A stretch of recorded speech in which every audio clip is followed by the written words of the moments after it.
Good evening, everyone. This is Pineleaf Needles, and welcome to DDO Players News, where we take a look at the latest news in DDO. And here at DDO Players, and please welcome everyone, my co-host from Ravenloft, Draculetta. Hey everybody, how's it going this fine evening? Well, everything's going fine over here, and I hope everything's fine for everyone else. But let's get into the game news, which the big news this week is that the Treasure of Crystal Cove event is now live, if you want to call that big news.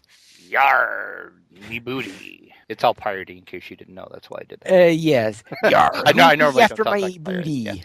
Oh, me booty, yes. Me booty. That's right. Don't touch me booty. Ryan Turbine has created a guide to the event, though they... It's really pretty easy to do. You just talk to the guy in the harbor, and he takes you there, and then I don't know. It's kind of a weird event. I'll be honest. It's pretty weird. Weird event, yes. And looks like you go in there, grab something, and turn it in for items. Yep. Basically, I haven't looked at all of the items. I know there's a lot of like pirate themed items. There's pirate hats, pirate eye patches, and there's also some other items. I didn't spend a lot of time today looking at the items. I need to do that to see if there's any items worth getting and grinding for. But yeah, most of the items you need a ton of doubloons, and to get those you just have to like kill mobs that spawn out there, so it's going to be a long grind fest, I think. Yeah. When I was there, there were just so many people on the ship surrounding the NPCs that I didn't even see Euphonia. So this is the first picture I've seen of her is looking in the guide. Siri there, yeah, there was. Well, I was on earlier today for a little while, and there was probably 40 people around her. So it was crazy, and it was so laggy too. The lag was insane out there, which would make sense when you have that many people in, a little small condensed instance off area. Right. So it looked like everybody was right on that ship, and very few people were out on the actual cove. Yeah, when I ran it, I want to say maybe 10 minutes. And I only saw one person actually out doing it. Mostly everybody was on the ship, I guess, trading in their things and getting the rewards, I'm assuming. I can't figure out why everybody else was just standing on that ship. Right. And yeah, it looks like there are all sorts of weird things on here. And yeah, I got nowhere in there. The key that I found out too, that for new players, this is a really good tip. If you go out there, the monsters that will spawn, what you do is you basically run to a point and you stand still. And after you stand still for a few seconds, a mob will spawn for you. But you have to be careful. If there's another player out, they'll spawn a mob too. And the mobs that spawn are relative to your level. So like I was a level 9, so my mobs were like level 9, CR9 and CR10, but the one guy that ran by me was level 20. Oh, ouch. And his mobs were CR21 and 22, and I wasn't paying attention, and I clicked on one of them and shot him with my bow, and they basically one-shotted me because I didn't realize it was that high of a CR. So that's something you kind of got to take into consideration once you're out there. That explains something, because I was there. I ran to a kobold. I don't know whether I had spawned it or if it had already been there. And that one, I was able to hit it down in 1 or 2 shots. Then I said, okay, this is easy. Then I went up to somewhere else, and I saw these 2 mobs there. Now, it's possible I spawned one of them, but the other one was a CR9, so obviously it wasn't spawned by me. Yeah, I found that out by accident the hard way. Yeah, so when you're fighting 2 at once, one of them is a CR9, you can understand that, yes, your life expectancy is not very long. So now I understand how the mobs are spawned right in there. I might have a better chance of surviving if I ever choose to go out there again. It's not exactly the type of event that I find joyous, so I don't know if I'm going to be doing it anymore or not. Yeah, I'm the same way. I don't know if I'm going to... I mean, I might pop out there every once in a while just to see what's going on, but yeah, I don't think I'm going to like consciously do it every day to try to grind those doubloons for stuff. All right, there. Then we'll go into the DDO Chronicle, issue number 114. And they talk about the various items that are going on in here. Any highlights? There's a rather interesting screenshot of the week. Yeah, I do. I love that. Designer Direct Eberlin, I guess is how you pronounce that. He has a thread in the forums about some upcoming changes to the healing amplification, and the devs want some feedback on that. All right. That would be useful. So today we're talking about healing amplification. Our goal is to adjust it to be additive rather than multiplicative in a way that benefits many players while minimizing the nerf to current players. So therefore, I guess that means that some people use healing amplifications quite a bit or something like that.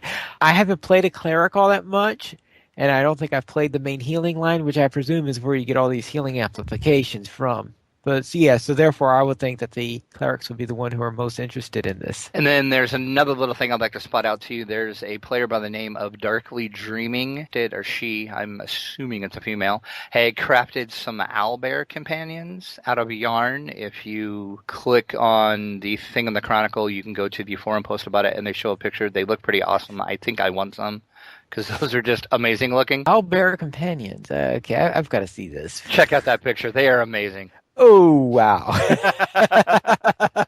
I see that they're leaning back on Elminster books. Well, of course.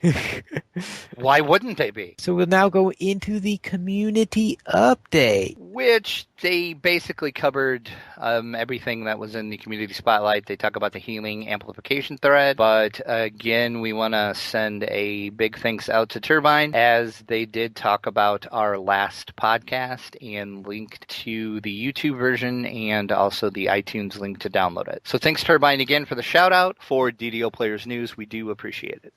The store sales, yes. What's on sale this week? We have a free sample of the week through October 23rd. You can get some pirate grog. As if it weren't easy enough to get pirate stuff now. Use coupon code BOO31, BOO31. You get one grog per account. And for new players, if you would like to know what that pirate grog does, drinking the grog while the Pirate Festival is active will grant a chance to collect doubloons and map pieces when fighting humanoid enemies. If I could talk, it would help. This effect lasts for 1 hour, so it basically just ups your chance of getting the doubloons and map pieces to drop off your kills out during the Pirate Festival. All right. Also, in other words, if you're not doing the Pirate Festival, it's not going to matter much. It's not going to help you, yeah. Well, you can just drink it and run around and just say "arg" to everybody you see, I guess. Also in the store, 20% off Lesser Hearts of Wood, Quest XP elixirs, healing items, and spell point potions. All 20% off this week in the DDO store. And DJ Pimp Danny in the chat says that grog adds +1 to your booty, if you know what I mean. Right. We'll go into site news, and this week we had another adventure from Dwarfin Fizzlebeard, where he went out into the island and toured the various areas and ran a few quests and talked about how big of an idiot certain people are, because who on earth, when they're worried about fish people, makes their stronghold right next to a pool. I often wondered that, and I'm glad he brought this up. And he has finally discovered who the Devourer is. The Devourer is a stick. Oh, I'm loving this series. I really am. It's getting better and better every chapter. Getting to the point where he's going to be doing the quest that finishes Korthos Island next, I think. And that's going to be really see what he does to that one. And I can only imagine what he's going to say about some of the quests in the harbor, too. I can't wait for when he gets into the harbor. He's going to have fun with kobolds.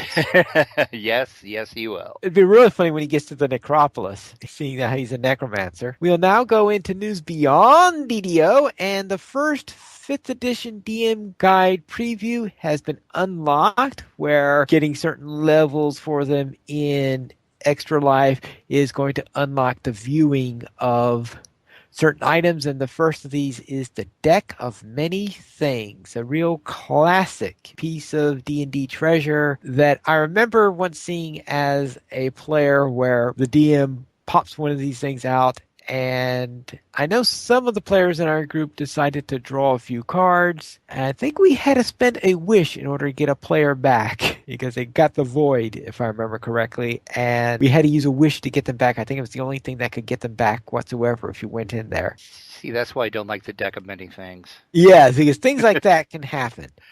It's the whole RNG thing, and we all know how well it likes me. So, yeah, Oh yeah, it's the RNG things. bad things would happen if I would use the deck of many things. I'm sure. Do cards hate you as much as dice do? Yes, they do. Okay. Yeah, my RNG luck just continues over onto everything for some reason. All right. The artwork on these cards is amazing. So once again, I give kudos to Wizards of the Coast and their art team. I can't wait to get the whole DM guide just for this picture alone. I'm imagining what the rest of the guide is going to look like. So it is amazing. Well, might see a couple more little pages from there And Trevor if they Kidd, unlock any more. Trevor Kidd from Wizards of the Coast does say that the deck of many things continues onto a third page, but they will save that third one for the Dungeon Master Guide release.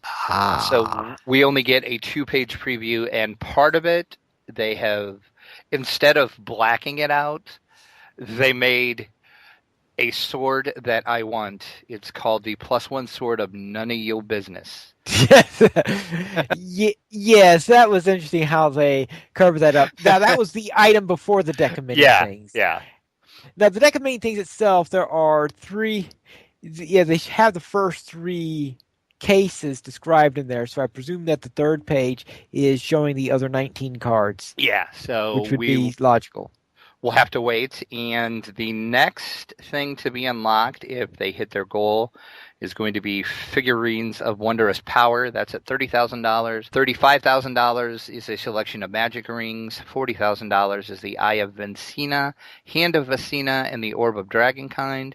$45,000 is Firearms, Explosive, and Alien Technology, which I was curious about the alien technology part. And at $50,000, if they raise that, we will get to see the table of contents. I don't know. I was pronounced it Vecna instead of Vicina. It's Vecna. I pronounced it wrong. Oh, okay. I realized that after I said it, but I thought, oh, well, I'm just going to go on. But thanks for pointing that out finally. I'm trying to remember, you ever read a comic strip called Knights at the Dinner Table? Oh, of course, yes. I love them. Yeah, so the head of Vecna. Yeah. Yes, if you don't know what we're talking about, it's a very old legend, especially in Knights at the Dinner Table, about some of the weirdest things you can convince players about in a game. The head of Vecna. And if you know what the Eye of Vecna does and the Hand of Vecna do, you can imagine what the head of Vecna would be like. Do yourself a favor and Google Knights at the Dinner Table. Right. And its most classic strip still has to be the very first one. Yep. The Lair of the Gazebo. That's why I'm terrified of gazebos to this day. Actually, I was once in a group where we were put into a Wonderland type of environment, and yes, we were attacked by a gazebo. That's awesome. If I remember correctly, it was an animated construct. Well, naturally. I mean, that would only make sense. Yes. All right, so now let's go to our week in DDO, and I suspect we didn't run into any gazebos in game. Not to my knowledge. I'm sure there's one somewhere that we haven't found, though. Yes. All right, how'd you do this week? I took my level 9 rogue through continuing on, and I'm out in the Red Fangs. I'm doing the Explorer out there. I'm 5 of 12. Slayer, I'm 151 of 7,500. That's right. You heard me correct. I said 7,500. I don't think I'm going to ever finish that highest tier of that. I don't think even the experience is going to be worth killing 7,500 things out there. But we'll see. While I was out there, I did run a quest called Fathom the Depths, which was kind of an interesting quest. It was pretty challenging, and I did manage to finish it. I died a couple times, but luckily I had my hireling with me, and we were close enough to one of the res points to where I could have him pick my stone up and run my stone back. So, interesting little quest. I also was looking at my quest log and I noticed I had some quest out in Atarax Haven, which I have no idea what that was. So I popped out there and started doing some Slayer deeds out there. 100 of 1500 is where I'm setting on that. I'm 0 of 10 on my rares, and I'm 4 of 16 on my explorers. I'm noticing the higher my level gets, the more and more Slayers you have to compete. So And I haven't even completed most of those low ones. You can imagine me trying for the go for the high ones. yeah, I'm still just like 7,500. Are you serious? Right, and we thought that the deed rates in Lotro were high. And the only other thing I did, my Ranger Rogue is setting at level 7. Pineleaf, you and I on Wednesday did the Litany of the Dead Part 1. We were still finishing off those. We did the last 2 tombs that we had to do to unlock the final dungeon. We ran the Tomb of the Crimson Heart and the Tomb of the Sanguine Heart. And that is pretty much what I did, other than, like I said today, I did pop out into the Pirate Festival for a little bit. Didn't really do much with that. Just wanted to see what was going on with that. So what else did you do other than the Litany of the Dead that we ran? The last Right. two tombs that we needed. Yes, that was the Litany of the Dead parts were with my 7th level Artificer. I also created a new character. Inspired by a letter from last week, I decided to create a permadeath character to see how long I can go. And I decided to choose my class based on a roll from a D12. Since I have 12 classes unlocked, the only class I don't have unlocked is the Favored Soul. So therefore I rolled a D12, and however that came out, that selected my class. I rolled a 2, which meant Barbarian. I'm going at the order in which they appear on the character selection. So therefore I tried a Barbarian, and this is the first time I think I've ever played a Barbarian. And I went through the Korthos Island and ran the Smuggler's Gems quest. And then I decided to jump in and see just an hour before the show to see about this Crystal Cove event. So I went out there and ran into that crazy CR9 hobgoblin or whatever he was in there that smashed me to complete pieces. So therefore, I had the beginning and during the last week, and I had the end of this character during this last week. So I rolled a d12 just before this episode started so I could tell you what character class I'll be doing next. And my next permadeath character is going to be a paladin. That is brave of you to do a paladin permadeath. Why do you say that?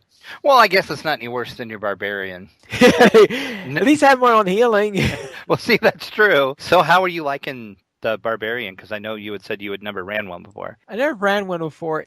It seems to be working better than I had expected in that I didn't have too much trouble getting to the mobs, because that one of my big problems with characters is wondering, am I going to be able to reach the mobs? How long am I going to reach is what it comes down to, because I don't, in melee classes, chasing after mobs is just a pain. I have a pain with that in Lotro. That's why I find the burglar and captain there to be relatively frustrating, is because they don't have ranged weapons. Now, I know with the barbarian, I did have a bow, but let's face it, barbarians do a lot more damage with axes than they do with bows. So I spent most of my time using my bow and my axe, and I only brought out the bow when I had someone that had to be fought at range. I really need to create a melee character to try, because I've always done, I guess you can kind of say I'm melee with my rogue, because I do usually use daggers and long swords some of the times, but mainly I am just ranged though. So I've never really done a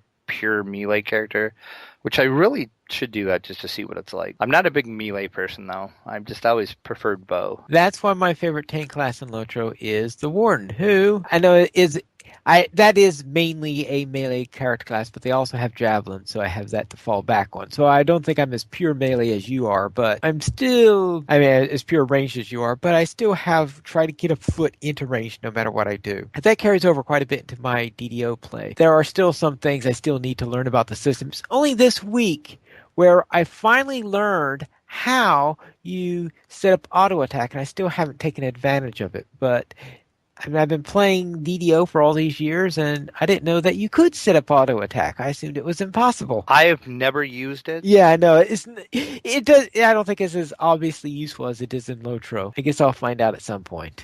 Maybe I'll try at some point, but I think I usually find myself just swinging my axe manually anyway. Yeah, and I think I know I've read on the forums, a lot of people are saying the auto attack is a lot slower than your manual attack. Ah, all right. That So that will probably tell you why a lot of people I probably do not use the auto that much, because I guess it is way, way slower than doing it manually. Yeah, I that might explain it. 'Cause I thought it wasn't. I was wondering if it wasn't working or something like this, or if I was pressing the wrong button. That it could be that was just so slow. I didn't realize it was working.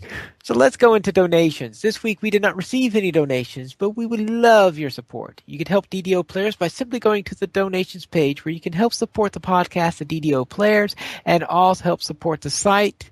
We have $5 mentions where you can donate $5 or more and get a mention on the DDO Players News. Though if you would prefer, this week is the Child's Play week, and Drac and I are participating in the Lotro Players group for Child's Play. Not Child's Play, Extra Life. I'm getting my charities mixed up there. Yeah, Extra Life. And I'll be participating in the Extra Life playthrough this weekend to help raise money for them. And if you'd like to donate to Extra Life with the Lotro Players group, you could go to. Do we have a link at DDO Players or only at Lotro Players? We have it at DDO Players too. It's Okay. right on the side. All right. Then you could click on the site and you'll be able to jump over there And then you and just click donate. on roster, and then you can pick any one of us to donate to, and we would appreciate it. And we would appreciate it. So if you're wondering whether or not to donate to us or donate to Extra Life, this week we're asking you to donate to Extra Life. And so far we have $825 out of 3,000. Actually, is that I thought it was 815 or 820. So 825 last time I looked, but give me 1 second. oh, it is 820. Okay, it's still 825 right now. All right. Yeah, Okay, I was gonna looks say like it was 825 when I looked. I haven't looked today, but All right. Yes, you've got 4 donations, so you're doing well there. amazing. So Yes, I am. And thank you. they like, yes, apparently people are liking vampires more than leaves. All right, so we'll head on to our feedback. We have no iTunes reviews, but if you'd like to give us a review, you could go over to iTunes and give us one. We would just love your support. We do have one featured comment, and that is from McQuiggan, who left a comment on DDO's Players News Episode 3, Death by Beholder. Hey guys, thank you for a great podcast. You guys got me hooked on DDO. I've listened to all 3 and all have been helpful. The last being the most helpful. I am a new player, and the questions that were posed and the answers given help to get some of this new game down. One question I do have is about TP earn. Like in Lotro, can you earn it or is it strictly purchased? And the answer to that is that there's a way to earn it, and it has to do with completing quests. Could you elaborate on that?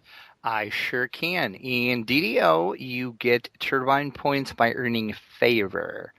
Each quest you do is done for a specific patron.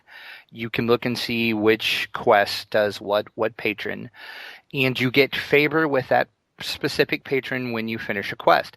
The first time you earn 100 favor on any one server, you will get 25 turbine points. The first time you get 50 favor, you earn another 25 turbine points, and it goes up from there. I will put a link in the show notes to the DDO wiki page that kind of explains it, and it breaks it down more, and it tells you exactly at what point in your favor that you'll gain turbine points. What most people do is they create characters on other servers just to grind turbine points. They don't.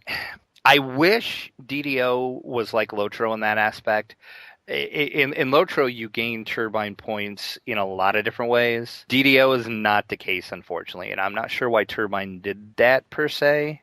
The only thing I can think of is DDO did go free to play first, so maybe they learned. I guess I'm gonna say their mistake, and they changed it in Lotro. Well, I think they changed in Lotro because the system they had in DDO wouldn't work in Lotro at all. Well, you could. I mean, in Lotro, they could do it to where you would get it for your kindred status. That would be the only way you could do it. Or when you make acquaintance, you would get turbine points, or which you kind of do now. But I don't understand why, like in DDO, they already have the Slayer deeds out in the wilderness. So why don't you get turbine points when you create or finish stages of those? Yeah, that would be nice. It never made sense that the only way you get it is by favor. Now, note concerning favor is you only get favor for a quest the first time you complete a quest of that tier with that character. So, for example, if you run a quest let's see, I'm trying to think of a good quest.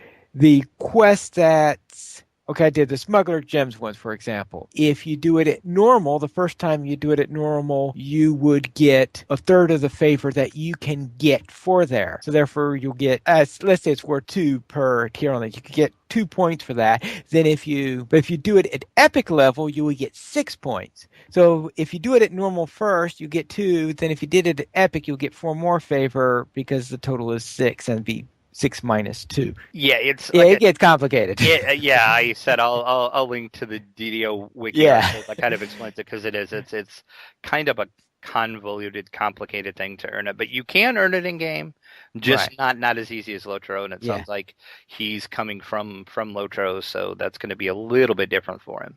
Right. But welcome to DDO, though. Welcome to DDO. And another question I have been trying to figure out is what server are you guys on? We play on Caneth.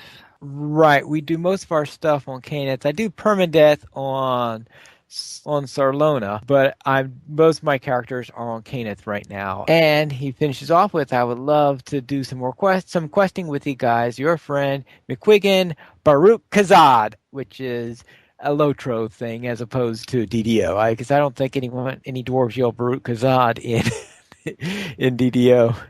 Haven't heard one yet, but you never know. And anyway, you notice that in DDO you have the female dwarves don't have beards, so. Actually, in first edition, they did. I was trying to think. It seems like I remember D&D female dwarves having beards, but they had think it you're in right. First I think edition. It was first. In third edition, they very definitely did not. And since Lotro and DDO is based on third edition, that's why they don't have beards. Now, you can contact us by emailing us at podcast@ddoplayers.com, and you can also follow us at Twitter.